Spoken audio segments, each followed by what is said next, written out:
Bien, hermanos, bienvenidos, buenas noches a todos. Realmente es un gusto poder verles, aunque sea el nombre, porque nadie pone la cámara. Pero bueno, saber que, pero por lo menos que estén ahí y que aprovechemos el tiempo, por lo menos este tiempito que destinamos entre semana, adicional a los que nos reunimos los domingos, pero bueno, aprovechemos, ¿no? Vamos a orar, darle gracias a Dios por... Braulio, ¿cómo te va, hombre? Hola. Todo Dale bien, gracias gracias. a Dios. ¿Alguno quiere orar antes de que arranquemos? Yo, pastor, Eso, ¿cómo Karina. están? Todo bien, gracias a Dios. Buenas noches a todos, un abrazo. Buenas noches. Padre Celestial, ponemos en tus manos esta noche a todas las personas que están reunidas en tu nombre, Señor. Ponemos en tus manos sus familias.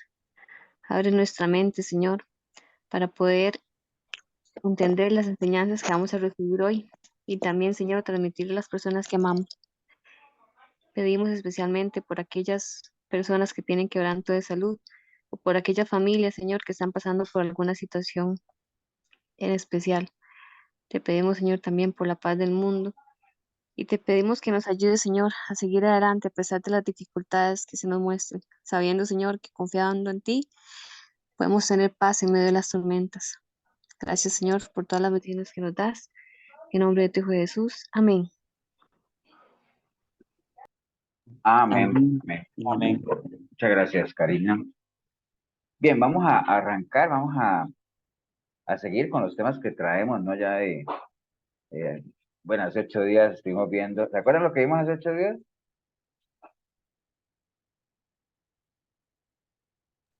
Sobre Apocalipsis, lo ¿Qué que pa- fue, lo que es y lo que ha de ser. pero qué tema en particular vimos hace 8 días? ¿Te acuerdas, Chile? La apostasía, que es Exacto. sobre apartarse de la fe en Jesucristo. Bien, estuvimos viendo la apostasía como un pre, ¿no? Antes de meternos a los temas ya de escatología. Bueno, no sé, que nos quede claro exactamente qué es la escatología, ¿no? La escatología es una rama de la teología. La teología es, por decir algo, como la ciencia que estudia a Dios, por decirle algo, ¿no? Que obviamente alguien que se meta a estudiar a Dios depende de realmente si Dios se deja estudiar o no, porque todo es una relación, ¿no? Pero digamos que eso es teología. Teo quiere decir Dios, logía quiere decir ciencia, entonces como la ciencia que se encarga de todo el estudio de Dios y todo lo que él concierne, ¿no? Esa es la teología. Dentro de la teología está la escatología, que es como esa rama que se encarga específicamente del estudio de los eventos finales, ¿no? El Apocalipsis propiamente, les comentaba yo hace 8 días que el Apocalipsis es quizás el libro más estudiado que hay en toda la Biblia, porque por todo lo que encierra, ¿no? Y ahora en estos tiempos, pues mucho más, porque cada vez que pasa un evento como el que pasó, el que está pasando en Israel, pues se encienden todas las alarmas escatológicas y todos los eventos proféticos y todo lo que está profetizado. Entonces estábamos hablando un poco de la apostasía porque definitivamente la apostasía, como lo dice la palabra, es una señal inequívoca de que estos tiempos finales pues cada vez están más cerca, ¿no? Entonces vamos a caerle hoy ya a empezar con algunos temas escatológicos ya sin meternos en eso, yo quiero sí dejar claro, hermanos, que yo no soy un escatólogo. Tengo las mismas inquietudes que tienen ustedes. He estado oyendo muchas prédicas sobre todo sobre las profecías, estaba leyendo los primeros capítulos del Apocalipsis y realmente no es fácil, o sea, hay mucha simbología y todo eso, pero creo yo que así como lo hablamos y lo decía Shirley, que realmente uno no debería de llegar al Apocalipsis tratando de entender hasta el más mínimo sello, ¿no? Y todo eso, no. Saber que el Apocalipsis es la revelación de Dios dada a Jesucristo, el cual la transmitió a Juan por un ángel para que Juan la transmitiera a la iglesia y trata obviamente de lo que le pidieron a él, ¿no? Acuérdate, escribes de lo que has visto y él así lo hizo, no solamente en el capítulo 1 de Apocalipsis, sino en el Evangelio de Juan y en las cartas, las 3 cartas que escribió, él escribió lo que ha visto y describe a Jesús en todo su esplendor y en su magnificencia, en su gloria, ¿no? Lo que es la descripción de las 7 iglesias del Apocalipsis, donde hay algunas corrientes que dicen que las 7 iglesias podrían representar a los 7 diferentes tipos de personas que nosotros podemos encontrar en las diferentes iglesias, 7 tipos de creyentes, o las diferentes etapas por las que debería pasar las iglesias, ¿no? Hay iglesias a las que se les ha perdido el amor, hay iglesias que están dormidas, hay iglesias que se creen ricas y son pobres, bueno, todo eso, ¿no? Eso es lo que es la realidad de la iglesia, y lo que ha de ser, que es del capítulo 4 en adelante, que es la visión propiamente que recibió Juan, ¿no? Entonces, bueno, voy a compartirles la pantalla. Eh, Voy a compartirle la pantalla, ¿no?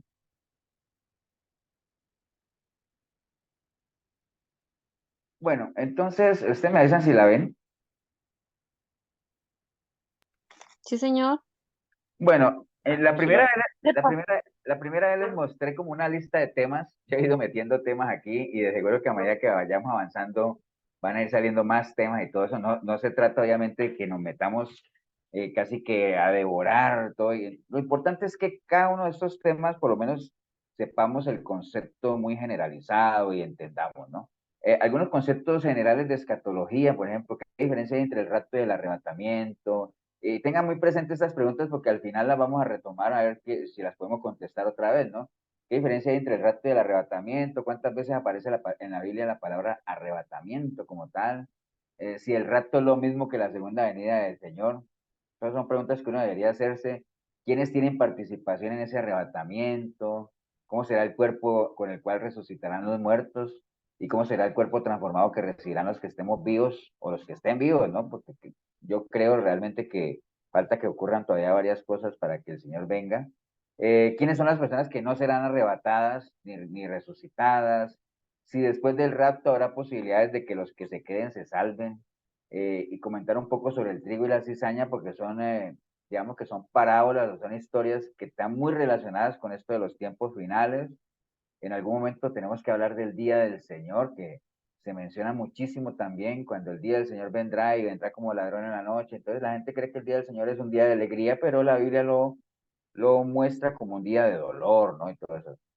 Hay que hablar de la tribulación y de la gran tribulación, cuánto tiempo durará la gran tribulación, si la iglesia pasa o no pasa. Acuérdense que hay dos corrientes, unas que dicen que no, otras que dicen que sí. Yo viendo, leyendo todo lo que va a pasar en ese entonces, yo decía, bueno, pareciera como que uno debería pensar que no, que la iglesia no pasa, ¿no?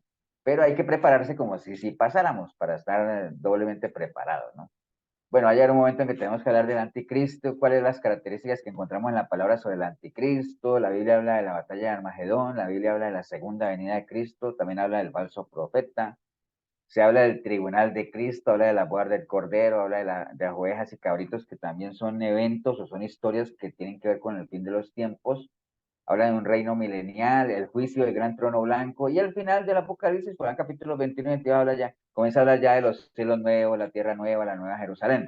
Estos son temas macro, ¿no? Porque dentro de estos temas, pues están cosas como que los dos testigos, que los 144.000, que los 7 sellos, una cantidad de cosas que posiblemente uno no le llegue, ¿no? O sea, la visión que recibió Juan realmente es algo bien complejo de entender. Pero estos son los temas que uno diría que son como los que uno debería manejar a grosso modo, ¿no? Si hay algún tema ahí de Apocalipsis que te digan, pastor, ahí le falta muchísimo, ¿no? Porque aquí estaba viendo yo por encima, uno ve los temas que les decía, por ejemplo, el asunto de la séptima trompeta, las copas de la ira, bueno, las bodas del Cordero creo que están ahí metidas, bueno, pero no, pero los 1000 años, el milenio, bueno, todo eso, ¿no? Pero bueno, lo importante es que arranquemos, y no, pues se nos van a pasar todos los martes viendo índices, viendo temas y no arrancamos, ¿no? Ok, empecemos a hablar del arrebatamiento como tal, ¿no? O el rapto como tal que se le llama, que es algo muy mencionado. Aquí lo importante que nosotros sepamos es qué es el arrebatamiento y qué es el rapto. Bueno, realmente el arrebatamiento y el rapto es lo mismo. Se conoce como arrebatamiento o como rapto, digámoslo, a ese momento en el cual Dios levantará a su iglesia y la sacará de la tierra. Recuerden que el Señor dice que cuando Él se fue, en estos días que estuvimos viendo de las bodas del Cordero, y la analogía de lo que es, aunque la boda sucede más adelante, porque primero tiene que ocurrir toda esta serie de eventos antes de la boda del Cordero, pero acuerda que él dice que él venía por su novia, ¿no? Para llevarla, ¿no? Y entonces la iglesia va a ser arrebatada, va a ser raptada como tal. Y entonces la Biblia menciona cómo va a ser eso, ¿no? Entonces, eso es el arrebatamiento, es el rapto. Entonces, una primera pregunta es que si es lo mismo, sí, es lo mismo. O sea, cuando se habla del rapto de la iglesia y se habla del arrebatamiento de la iglesia, realmente estamos hablando de lo mismo, son sinónimos. Y la Biblia menciona obviamente que los que hayan muerto en Cristo van a resucitar también, y los que estén, los que sean seguidores de Jesús, es decir, los que le hayan entregado su vida a Él y hayan depositado en Él su fe y estén vivos en ese momento, también serán arrebatados, serán quitados de la tierra. Y desde ese instante es que la iglesia obviamente estará con Dios en la eternidad, y ahí es donde empiezan lo que nosotros conocemos como las bodas del Cordero, ¿no? O sea, cuando la novia se reúne con el novio, ¿no? Entonces, en el Evangelio de Juan hay varias palabras que Jesús le dijo a sus discípulos. Acuerden lo que les he comentado en la iglesia, que el Evangelio de Juan es un evangelio particular, ¿no? O sea, a ver si se acuerdan un poquito, por qué el Evangelio de Juan es particular? ¿Ustedes se acuerdan?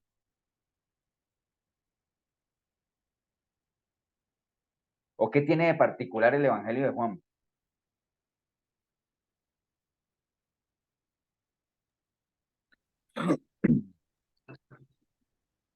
Eh, bueno, me parece, pastor, que en algún momento lo que habíamos conversado era que, bueno, que se había tocado era que era diferente a los otros tres evangelios, debido a que el Evangelio de Juan se concentra más como en contar ya plenamente la vida de Cristo desde su ministerio, mientras que los otros es prácticamente desde la niñez de nuestro Señor Jesucristo. No sé si estoy en lo correcto. Sí, sí, puede ser. Bueno, lo que pasa es que no podemos decir que los otros tres desde la niñez, porque realmente la Biblia no menciona nada de la niñez de Jesús, ¿no? O sea, nada más para que nos quede claro, son cuatro evangelios, hay tres evangelios que se conocen como evangelios sinópticos, y son sinópticos porque son muy parecidos, ¿no? Y lo que dice Juan Pablo es cierto, abarcan casi que todo el ministerio del Señor, desde que mencionan someramente, digamos, lo que es la concepción de María, el anuncio del ángel, toda la encarnación. De la niñez de Jesús solo muestran cuando se perdió y apareció en el templo, y después vuelve a ser apareció en él ya cuando tenía 30 años, ¿no? Y de ahí en adelante todo el ministerio del Señor, los milagros, todo. Esos tres evangelios sinópticos son muy parecidos. Lo único que cambia en ellos es el enfoque que le da cada uno de los evangelistas sobre la persona del Señor. Algunos lo muestran como rey, otros como siervo, y otros como, en el caso de Lucas, como es médico, Lucas era médico, entonces lo muestra como hombre, ¿no? Como persona, digámoslo así. En el caso de Juan, es que el Evangelio de Juan se enfoca más que todo en la parte final del ministerio del Señor, o sea, como que de hecho el capítulo, Juan tiene 24 capítulos, y del 12 en adelante se enfoca en la última semana. ¿Se acuerdan que en estos días estuvimos viendo el capítulo 12 de Juan y hablaba de que faltando 6 días para la Pascua, entonces ya faltaban 6 días para que él muriera? Entonces se concentra mucho en la última semana del Evangelio, ¿no? Entonces, el Señor obviamente cuando les estaba contando aquí que en el Evangelio de Juan él comenzó a hablarles a ellos ya, porque prácticamente estaba anunciando su muerte y todo eso, y comenzó a decirles que no estuvieran tristes, que tranquilos, ¿no? Que él se iba a ir físicamente, pero que él iba a volver, ¿no? Y que iba, y todo lo que ya conocemos, ¿no? Voy a ir a preparar morada. Bueno, lo que dice ahí en Juan 14, del 1 al 3, dice, no se turbe vuestro corazón, ¿no? ¿Creéis en Dios? Pues entonces creed también en mí, que en la casa de mi padre hay muchas moradas, y si así no fuera, yo os lo hubiera dicho. Voy pues a preparar lugar para vosotros, y si me fuere, os prepararé el lugar.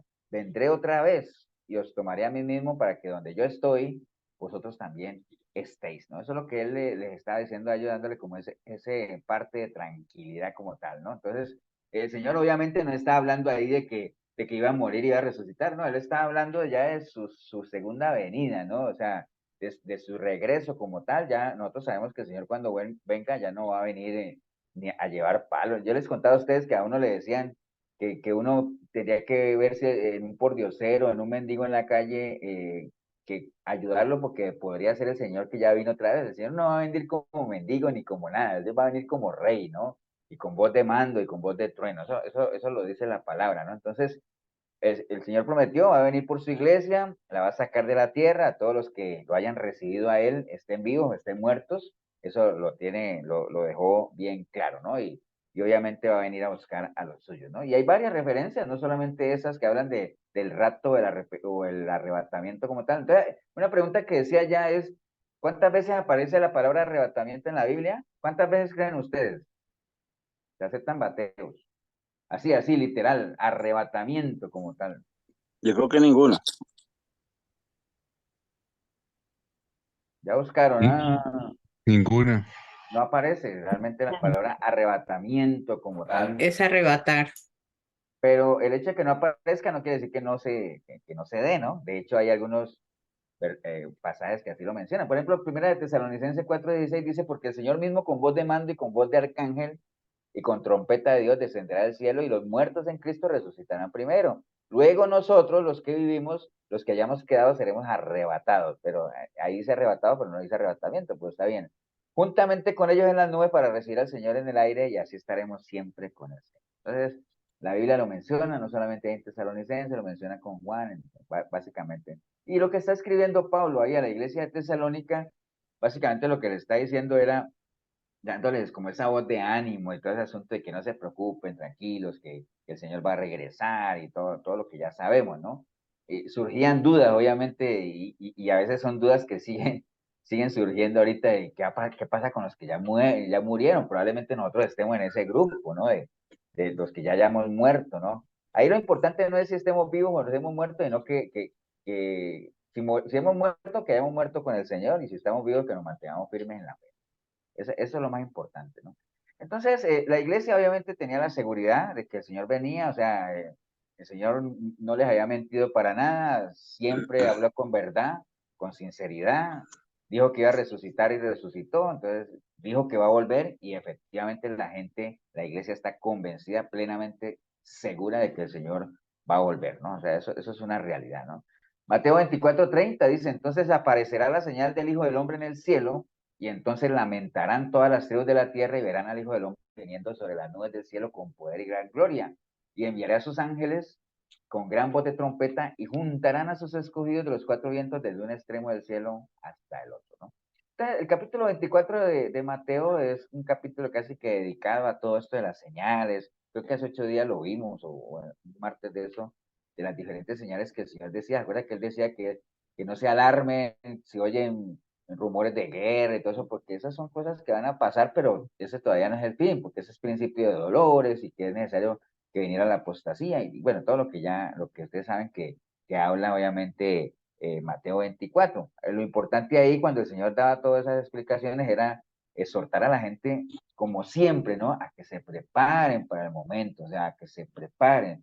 En algún momento les he comentado en otras prédicas de ese interés particular en Dios de que la gente se prepare, ¿no? En el antiguo pacto siempre le mantenía diciéndole a la gente, dígale a la gente que se santifique, que se prepare, que estén listos para que yo pueda hacer lo que yo quiero hacer, ¿no? Pues, que hablamos de la voluntad del Señor, ¿no? Dios siempre ha tenido esos pensamientos de bien para la gente, pero la gente no se prepara. Entonces, después mandó a Juan el Bautista a que la gente se preparara, viene el Mesías, o sea, preparar el camino de aquel que ha de venir, y al final vino y la gente no estaba preparada, bueno, al tal punto que lo mataron, ¿no? Ahorita pasa lo mismo, ¿no? O sea, el Señor sabe que no va a ser fácil, o sea, van a ser tiempos complicados, pero precisamente nos está dando las pautas de cómo es que debemos prepararnos y animarnos para que mientras, en la medida en que permanezcamos en Él, pues no hay problema, ¿no? O sea, esa es la idea, ¿no? Básicamente, ¿no? 1 Corintios 15:5-1 dice, fíjense bien en el misterio que les voy a revelar, decía Pablo, no todos moriremos, pero todos seremos transformados en un instante, en un abrir y cerrar de ojos, al toque final de la trompeta, pues sonará la trompeta y los muertos resucitarán con un cuerpo incorruptible y nosotros seremos transformados, ¿no? Todo eso habla del momento en que el Señor venga. Filipenses 3:20, nuestra ciudadanía está en los cielos, de donde también esperamos al Salvador, al Señor Jesucristo, el cual transformará el cuerpo de la humillación nuestra para que sea semejante al cuerpo de gloria suya, por el poder con el cual puede también sujetar a sí mismo todas las cosas. Primera de Juan 3:2, amados, ahora somos hijos de Dios y aún no se ha manifestado lo que hemos de ser, pero sabemos que cuando Él se manifieste, seremos semejantes a Él porque le veremos tal cual como Él. Entonces, mira, estos versículos hablan de que nosotros vamos a ser resucitados o vamos a ser raptados o arrebatados, pero no en los mismos cuerpos que tenemos, sino que van a ser cuerpos transformados, ¿no? Cuerpos glorificados. Entonces, en términos generales, el arrebatamiento, el rapto, es un evento, obviamente, en el cual Cristo va a venir por su iglesia, la va a sacar de la tierra, la va a llevar con él, que es el equivalente a cuando el novio va por la novia en una boda del Cordero, ¿no? Eso es algo que el Señor lo habló, los apóstoles lo hablaron. Acuérdense que cuando hay gente que no cree en esto del arrebatamiento, hay corrientes, hay algunas denominaciones que no creen en esto de la doctrina del rapto, del arrebatamiento, dice que eso es pura fantasía, ¿no? Pero acuérdense que cuando uno escucha una enseñanza, lo primero que uno tiene que hacer es pesarlo en la palabra, ¿no? ¿Lo enseñó nuestro Señor Jesucristo? Claro, Él está hablando ahí, porque Él dijo, yo volveré y vendré por ustedes para llevarlos conmigo, porque voy a ir a prepararles. ¿Lo enseñaron los apóstoles? Claro que sí. Juan, Pablo, lo enseñaban en la iglesia, ¿no? ¿Lo respalda la palabra? Claro que sí. ¿Está en línea a la naturaleza de Dios? Claro que sí, porque hacemos la equivalencia a lo que es una boda judía, ¿no? Entonces, ese es el arrebatamiento del rapto, es lo mismo uno que el otro, es un evento que se va a dar. Ahora, ¿cuándo se va a dar? Bueno, ahorita lo vemos, ¿no? ¿Quiénes tienen participación en el arrebatamiento? Bueno, ya lo vimos ahorita también, pero nada más dejémoslo claro. Primero, obviamente, todas las personas que murieron habiendo recibido en vida a Cristo como su Señor y Salvador, ¿no? Estando muertos, pero reciben a Cristo. Ahora, les hago una pregunta a ustedes, ¿no? Si son las personas que han muerto y que han recibido a Cristo, ¿no? O sea, entonces, ¿desde qué periodo en adelante estamos hablando? Ubiquémonos en toda la escritura, ¿no? La escritura se compone del Antiguo Testamento, del Nuevo Testamento. Entonces, ¿de qué periodo exactamente en adelante diríamos? Ah, bueno, entonces son todos los que han muerto de tal periodo en adelante. ¿Cuál dirían ustedes? De Abraham. Pues que en esa época no existía Jesús, o sea, no podía haber recibido a Cristo. Pepe, Desde que Pentecostés. resucitó, Después sí, que después de que resucitó, exacto. Pero después de que resucitó, exactamente en qué momento, porque después de que él resucitó, sí, él, digamos, él estuvo Cuando él se fue y dijo que dejaba al Consolador. por ahí va, pero en qué, ¿cómo se llama el evento en el cual uno puede decir que La arrancó la Pascua. iglesia? Pentecostés. Desde el nuevo nacimiento, pastor. Sí, es el nuevo nacimiento, pero bueno, ya Milena lo dijo, exactamente el día de Pentecostés. Acuérdense de lo que vimos, nosotros lo vimos aquí, ¿no? ¿Cuándo inició la iglesia? La iglesia, ¿cuándo arrancó? En el día de Pentecostés, ¿no? Que fue cuando el Espíritu Santo vino sobre las personas, ¿no? Acuérdense que en ese momento en que el Espíritu Santo viene es donde, lo que dice Alberto, pues se produce el nuevo nacimiento en uno. Hoy en día, ¿cuándo se produce el nuevo nacimiento en uno? Cuando uno recibe el Espíritu Santo. Para recibir el Espíritu Santo, obviamente hay que arrepentirse, hay que permitir que la sangre de Cristo te limpie, todo lo que ya sabemos. Pero desde el momento de Pentecostés en adelante, ¿no? Porque acuerden que, por qué la gente recibió? Bueno, acordémonos de historia un poquito. Todos sabemos qué pasó en el día de Pentecostés, ¿no? O sea, de Pentecostés obviamente recibieron el Espíritu Santo. ¿Qué pasó antesito? O sea, ¿qué pasó antesito de que de que el Espíritu Santo viniera sobre la gente? ¿Qué pasó? ¿Qué se dio? ¿O qué recuerdan ustedes que pasó?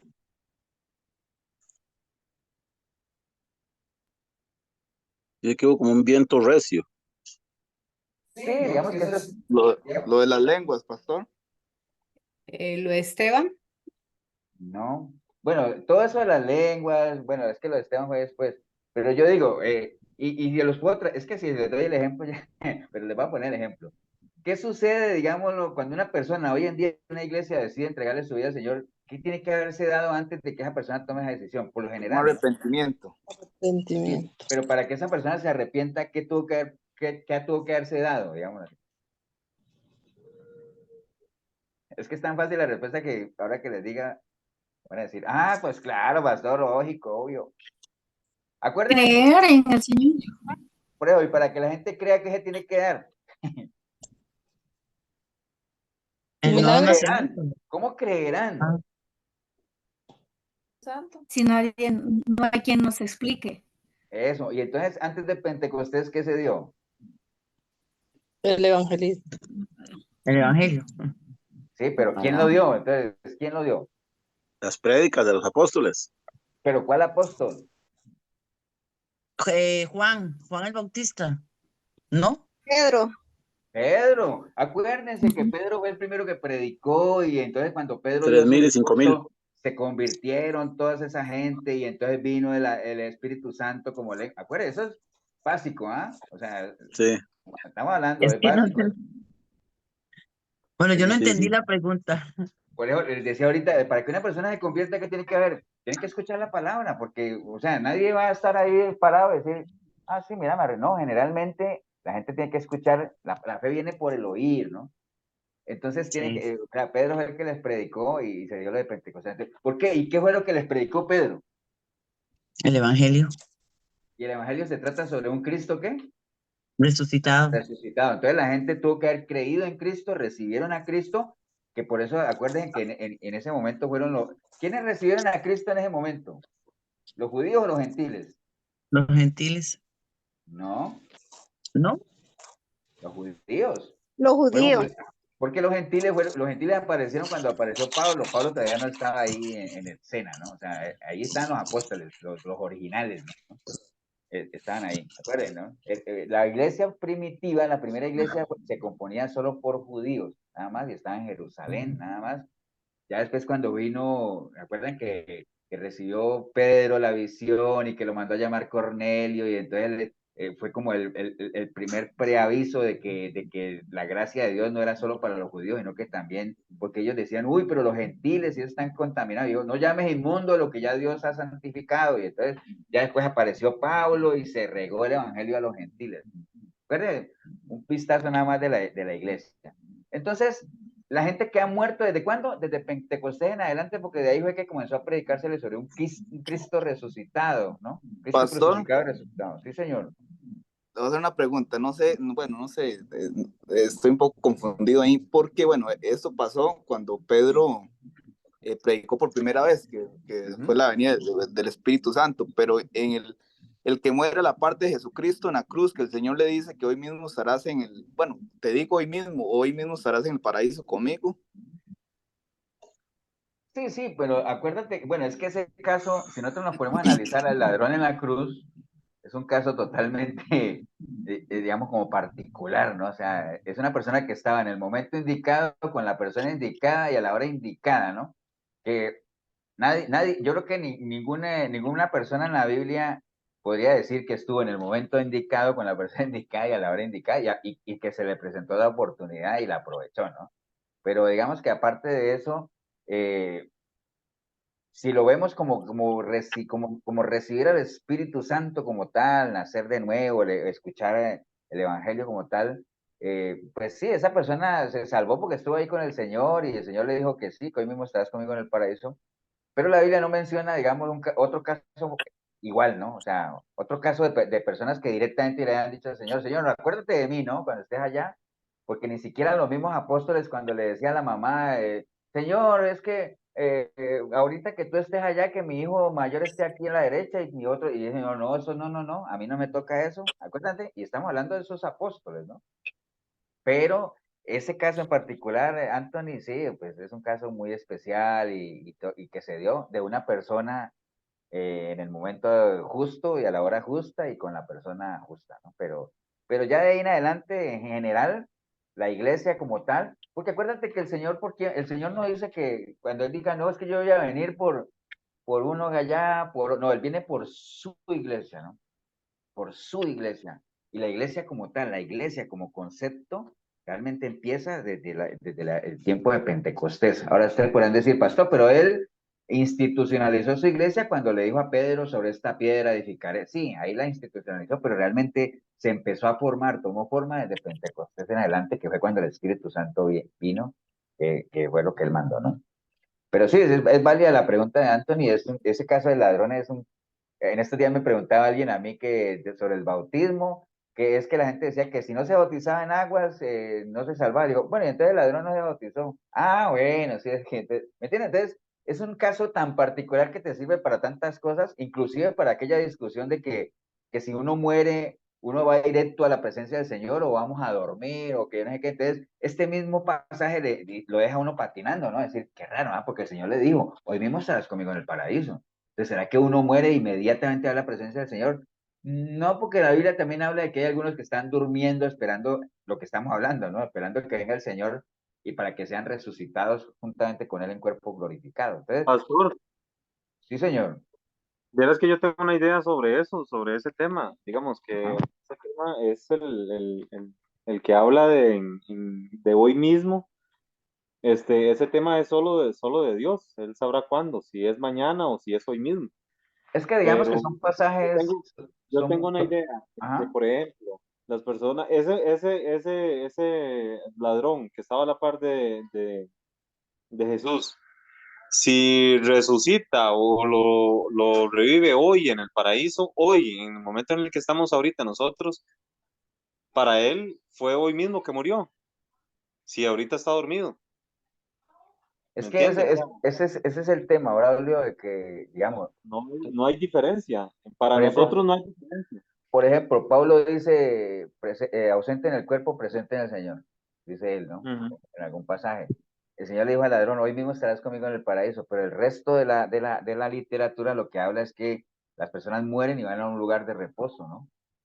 Van a un lugar de reposo donde hay que esperar ahí hasta que el Señor venga y entonces se va a dar lo que estábamos leyendo ahorita, de que los que murieron en Cristo resucitarán primero ¿me entienden? Entonces, no es muy claro exactamente si cuando uno muere derechito vamos a la presencia del Señor o vamos a reposar. Independiente de las dos, la que sea, lo importante es que uno muera en Cristo, ¿eh? Eso es lo importante, ¿no? Pero no Sí, es pastor, claro, ¿no? No sí, es totalmente claro. ese es un tema que sí, que tiene muchas vertientes, ¿verdad? También, porque también uno se podría preguntar que por qué de repente en la transfiguración decidió Dios que ante Jesucristo se presentara Moisés y Elías.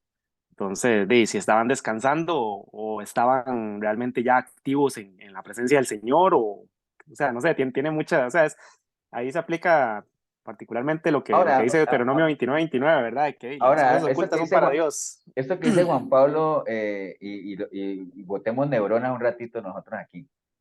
¿Qué había de común entre Moisés, Elías y Jesús que estaban ahí en la transfiguración?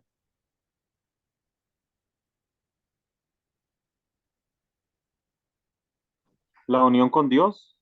Sí, Que no habían muerto, que no murieron. Que exacta- resucitaron. ¿Sí? exactamente, ellos no murieron. Bueno, obviamente Moisés murió porque el Señor dice, tu siervo Moisés ha muerto, pero nunca nadie vio el cuerpo, ¿se acuerdan? Él se perdió Pastor, y no sabemos qué pasó con el cuerpo de Moisés. El caso de Elías, acuerda que Elías subió al cielo, ¿no? Fue arrebatado. Jesús ascendió al cielo, fue arrebatado. Entonces, los tres tienen eso en común, ¿me entienden? Ahora, eso no explica obviamente lo que dice Juan Pablo de que por qué los tres estaban ahí. Entonces, es un tratamiento particular, realmente es otro nivel, digámoslo así, y tratar de explicarlo nosotros. Pero entonces Elías, ¿será que murió o no murió? ¿Me entiendes? Entonces, es como complicado. ¿Ibas a decir algo, Pablo? es que a lo que estabas preguntando anteriormente, entonces, ¿cuál es o qué es el seno de Abraham? Ah, bueno, ahorita lo miramos. Pablo, ¿qué ibas a decir? Que digamos que es como la misma duda que hacía este muchacho que hablaba del ladrón. Yo iba a hacer el comentario, Anthony. pero digamos, con toda la gente que de una u otra forma fue seguidora de Jesús, o de los que creyeron en Jesús, de los mismos que recibieron milagros, y yo, o sea, no sé qué pasó después, ¿verdad? Pero asumiendo que fueron seguidores realmente y que lo recibieron a él como Señor y Salvador, entonces, digamos, ellos si no estuvieron o ya habían muerto antes de la muerte de Jesucristo, y ellos cuentan para el arrebatamiento. Sí, sí, en el caso de Esteban, por ejemplo. Ajá, Esteban murió antes de Pentecostés, pero Esteban murió, ¿cómo murió él? Como un mártir, ¿no? Acuérdate de lo que es un mártir, ¿no? Un mártir es una persona que muere defendiendo una causa. Y él precisamente murió por defender la causa de su Cristo resucitado, que lo recibió como tal. Pero si ustedes ven, realmente ya después del Señor, bueno, el Señor ni había, digamos, después de que el Señor murió y resucitó, estos casos son muy, muy, muy puntuales, digámoslo así, ¿no? Porque la iglesia como tal no había arrancado. Recuerda que la iglesia arrancó ¿cuándo? Cuando ya los discípulos recibieron y vendrá sobre ustedes poder del Espíritu Santo, y ahí fue donde arrancó todo el movimiento de iglesia como tal. Habrán casos particulares, sí, de siervos, y obviamente ustedes dirán, pastor, ¿y toda esa gente del Antiguo Testamento, qué pasó? Sí, oye, eso tiene su historia que de hecho si uno se mete al Apocalipsis y algunos teólogos ahí hablan de que es que esos son los 144.000 que habla la Biblia, ¿me entiendes? Hay tanta información que a veces uno dice, no, mejor concentrémonos en lo que nosotros podemos manejar como tal, ¿no? Entonces, pero sí es cierto, o sea, obviamente Esteban se salvó y algunos otros mártires que hayan muerto defendiendo Juan el Bautista, o sea, ¿entiendes? Juan el Bautista vino a preparar el camino. Obviamente Juan el Bautista no recibió al Espíritu Santo en Pentecostés, ni mucho menos, pero Juan el Bautista murió defendiendo lo que el Señor lo había puesto a hacer, ¿no? O sea, básicamente, ¿no? Pero sí hay casos como ese.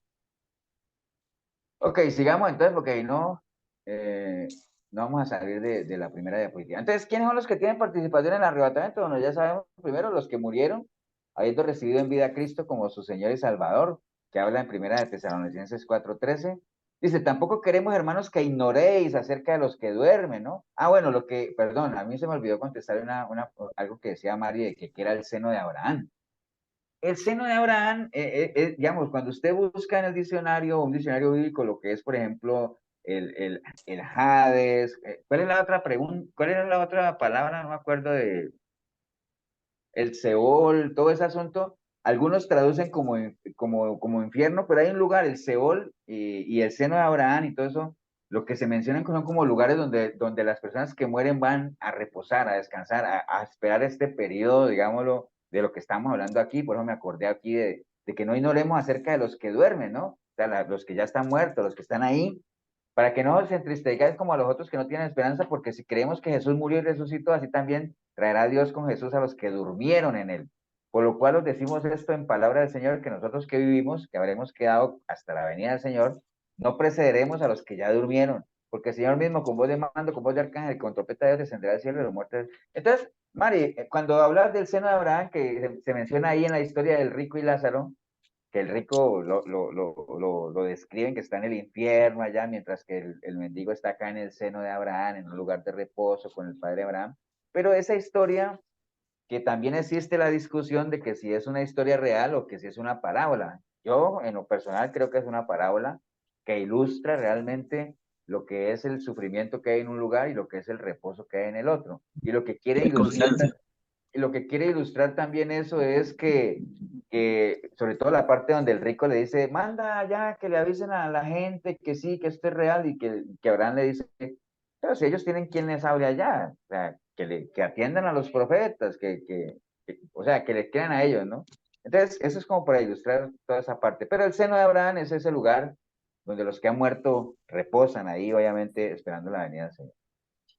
Ok, las personas, bueno, ¿quiénes son los que participarán en la arrebatamiento? Ajá. Pero me parece, aunque no sé mucho de eso, pero en una parábola no se nombran los nombres. Creo que es como una regla, o no sé. Lo que pasa es que es lo que te decía ahorita, Mari, de que existe la gran discusión si es una parábola o es una historia. Y cuando tú todo ves como que una parábola, está bien, puede decir que no dice nombres como tal, pero es algo que ilustra, por ejemplo, que es algo que siempre ha existido la duda de que si uno va a tener conciencia allá donde está, ¿no? Entonces, como que uno vaya al infierno, allá se encuentre con Hitler y saludar, o sea, no creo, tal vez esas cosas tampoco así.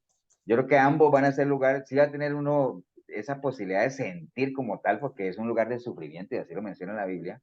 Pero lo mismo en el seno de Abraham, o en el paraíso, o en el cielo, cuando estemos allá, que si vamos a pensar, que si vamos a tener conciencia y vamos a tener memoria, hay gente que dice que sí, hay gente que no. Yo creo que no, por una razón, no sé si ustedes qué creen, si vamos a tener memoria en el cielo o no. Yo pienso que no, pastor, No, porque, yo también. ¿Por qué no? bueno, yo personalmente, porque, digamos, como en el caso de, ¿qué le digo? De una mamá, por ejemplo, que muera joven, como tantos casos que se dan y dejan, por ejemplo, hijos pequeños, o dejan a personas aquí en la tierra. Si uno tuviera conciencia en el cielo, pues uno no tendría paz en realidad. De estar, bueno, eso es lo que pienso yo, ¿verdad? Bueno, De sí. estar Bueno, pensando en los que están aquí en la Yo tierra. creo que no también. yo pienso que Pero en la palabra no es que habla algo sobre eso, pastor, ¿Qué dice, que Sandra? nosotros no vamos a tener como conciencia. No dice propiamente que no vamos a tener conciencia. Sí habla, por ejemplo, que no nos vamos a casar, que vamos a hacer vamos a tener, digamos, cuerpos como de ángeles, o sea, que los ángeles no tienen, son asexuales, digamos así. Pero digamos Pastor, que, sí, pero con referente a eso, bueno, yo por mi propia experiencia digo, si aquí en la tierra nosotros hemos perdido una persona a la que amamos y en medio de todo eso logramos tener paz, con mucho más razón arriba, ¿no? pues puede ser, ¿no? Puede ser. Yo, Digamos, lo que dice Karina puede tener sentido, pero más que todo, yo lo diría, me iría por el lado de que si yo, por ejemplo, si yo me voy para el cielo, ahí, Juan, pero eso, Milena, digamos, si yo me voy para el cielo y yo llego al cielo, yo lo primero que diría, uy, voy a buscar a mi mamá. ¿Y qué tal que no la encuentre? O sea, es triste y voy a estar triste y van a haber lágrimas. Entonces, la Biblia dice que allá es un lugar donde ya no vamos a ahogar nuestra lágrima, no vamos a tener dolor, no va a haber nada. Entonces, yo creo que no vamos a tener memoria allá, simplemente vamos a estar allá, a alabar al Señor, adorarle, y Él va a ser de la luz, y Él va, bueno, todo ese asunto, ¿no? ¿Iba a decir algo, Elsa? ¿También vas para el cielo? sí, sí, sí, definitivamente sí. Allá nos vemos, Pastor, pastor, primero. Sí, yo iba a decir de que sí, no creo que vaya a haber memoria, porque dice el Señor de que ahí no va a haber ningún dolor, ningún llanto, ni nada, ¿verdad? Y entonces si no encuentra uno a las personas que uno desea ver, ¿verdad? Y entonces va a ser duro para uno. pastor, referente a ese Eso mismo. tema, ¿Ah? Digo que sí, referente a ese pastor. tema de la conciencia, Ajá. de tener o no conciencia, porque a lo que usted dice, de morir y ir a buscar a su mamá, uno ya, bueno, yo llevo muy poco tiempo en esto, de ser cristiano, y uno se va dando cuenta de las cosas como son, y se va dando cuenta que nuestros familiares se van muriendo sin Dios. Y uno tiene conciencia de eso. Aquí en la tierra uno tiene conciencia de eso, de que las personas están muriendo sin Dios, si no lo aceptan, si no corrigen su vida, si no piensan como Él, si no actúan como Él, se mueren sin Él. Es que Entonces, imagínate que lo que tú estás diciendo, Braulio, es exactamente lo del rico en el infierno, ¿no? Imagínate ajá, que uno tuviera que uno tuviera la posibilidad de mandarle a decir a alguien desde el infierno o desde el cielo, vea, esto es ujú. verdad, o sea, pónganse las pilas. Esa, Ah, esa, esa parábola o esa historia es como para que la gente que la escuchara o la entendiera en su momento, era para que obedeciera la palabra de sus profetas, ahora, de ¿cómo la es palabra, posible, obedeciera. entendiendo uno esa parábola, que yo creo que es una parábola? ¿Cómo es posible que la gente crea todavía que hay personas que pueden ir que Dios los lleva al infierno y después del infierno los pasa al cielo y les muestra todo y después vienen a las iglesias a cobrar $10 para contar esa experiencia? Si el mismo Abraham en esa historia le dijo al rico, mira, entre donde estamos nosotros y donde estás tú hay un abismo que ni yo puedo pasar para allá ni ustedes para acá, ¿verdad? Pero sin embargo acá hay cada cuenta chistes que dice que el Señor los llevó al infierno y que allá vieron cómo era el asunto y que después los llevó al cielo y entonces vienen a contarle a la gente. Sí, yo he Paula, escuchado esas historias también, yo he escuchado esas historias, pero lo que iba yo con todo esto que le estaba comentando a usted era de la conciencia, del pensamiento que nosotros tenemos que tener, como pensar como Jesús, sentir como Jesús y hablar y actuar como Él. Entonces, si nosotros aquí en la tierra logramos ese nivel de espiritualidad, de ahí ya prácticamente seríamos celestiales, no terrenales. pero, o Entonces, sea, pero tampoco y te esto- vayas al asunto de que no es posible, ¿eh? O por lo ¿cómo? menos o tampoco te vayas al asunto de que no podemos tener ese nivel de tener los pensamientos porque la Biblia dice que nosotros tenemos la mente de Cristo, o sea, sí se Ajá, puede. ajá, por eso le estoy Obviamente, diciendo, y por eso ahí le viene estoy diciendo. una pregunta más adelante bueno, es que no la voy a hacer, y ahorita que lleguemos ahí, retomo el tema tuyo, de que sí, o sea, obviamente uno tiene la invitación del Señor siempre es busquen la estatura del varón perfecto, santifíquense, lleven cautivo cualquier pensamiento, santifiquen a Dios en su mente, que hayan ustedes el mismo sentir que hubo en Cristo Jesús. Si ustedes dicen que permanecen en el de él, caminen como él caminó. Bueno, todas esas cosas, ¿no? Obviamente es complicado porque uno diría, como lo podría pensar cualquiera, decir, yo puedo hacer todo mi mayor esfuerzo, pero llegar a ese nivel del Señor, porque es que Jesús era Dios. Entonces, por eso es que Pablo aparece y dice, ah, bueno, entonces imíteme a mí, pues. No, así que yo soy Dios. Imíteme a mí, entonces, así como yo imito a Cristo. Entonces ya no puede uno decir, es que no puedo imitar a Pablo porque es que Pablo era Dios. No, Pablo no era Dios. Pablo era un siervo de Cristo que en el momento en que tuvo su encuentro personal con él, decidió seguirlo con la pasión que tenía, con la determinación. Dime lo que tengo que hacer, Señor, que yo lo hago a una costa de mi vida. ¿Me entiendes? O sea, ese es el nivel de compromiso. Hoy en día, pues uno no es que por predicar la palabra lo van a matar, ¿no? Pero sí lo van a despreciar y todo eso, pero es complicado ponerse a ese nivel, pero por lo menos, Braulio, que si el Señor viene o nos llama a su presencia, por lo menos, no, como dice, bienaventurado el siervo, aquel cuando el Señor lo llame o venga, lo encuentre haciendo lo que lo dejó haciendo. Señor, ahí estoy haciendo la tarea, ahí me falta mucho y todo eso, pero como el publicano aquel con el fariseo, ¿te acuerdas? Yo soy un pecador, Señor, y perdóname, ten misericordia de mí. Eso, el Señor valora mucho esa actitud humillada. Paula, ¿ibas a decir algo? Sí, dos cositas. Bueno, uno, con respecto al comentario que hacía Mami, ¿verdad? De los que ya hemos perdido familiares, creo que aquí por lo menos uno guarda una esperanza, ¿verdad? Que en su último segundo, minuto, no sé, Dios en su misericordia, esa persona se haya arrepentido. Mas, sin embargo, en el cielo, uno llevando la conciencia se daría cuenta si sí o si no, y ya sería algo confirmado y no habría vuelta atrás, ¿verdad? Y luego también está lo de Lucas 20:30 en adelante, de esta mujer que se casa, se enviuda, se casa con un hermano, se vuelve a enviudar, se vuelve a casar, y ella muere y hacen la pregunta, ¿verdad? ¿Y con cuál de todos a ir a reencontrar? Sería como un Bueno, poquito complicado. sí, hay varios pasajes donde realmente se dice que haya nada que ver, ¿no? Entonces, eso es así. Sí, eso que dice Pau y que dice Mari es cierto, o sea, uno no puede estar seguro de nada, o sea, nadie está seguro de si una persona en el último segundo, y les voy a poner un ejemplo ahorita que mencionaba Anthony, lo del ladrón aquel, ¿no? Imaginen ustedes que el cuadro nada más, imaginen al señor con esos dos ladrones al lado, ¿cierto? Había gente que hubo una conversación entre ellos tres y uno le decía, hey, tú que salvaste a otro, sálvanos a nosotros, y el otro le decía, hey, pero ¿por qué? Si él no merece estar aquí, nosotros sí, Señor, acuérdate de mí cuando estés en tu reino. Toda esa conversación que hubo ahí, ¿quién la escuchó? Pablo. El otro ladrón. Bueno, sí, no, aparte de los tres que Solo están. ellos tres. No, había gente cerca de la cruz, había gente ahí al lado de la cruz que posiblemente escuchó esa conversación. Juan.